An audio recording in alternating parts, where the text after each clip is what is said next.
17 ఏళ్ల వయసులో, అప్పటికి 7 సంవత్సరాలు ఈ పరిస్థితుల్లో ఒక ఇంటి ముందు కుటుంబ ప్రార్థన జరుగుతుంటే అక్కడికి వెళ్ళి కూర్చున్నాడు.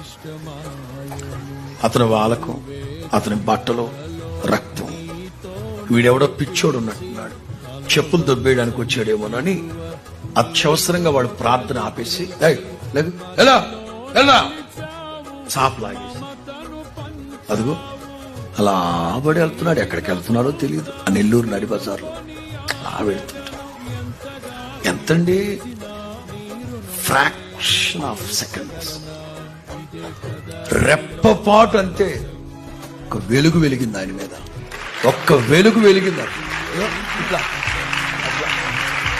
జస్ట్ ఒక వెలుగు అట్లా వెలిగింది. అప్పటి వరకు మెంటల్ మెంటల్ మెంటల్ మెంటల్ కాదు, మైండ్ కాస్త టక్కని స్థిరపడింది.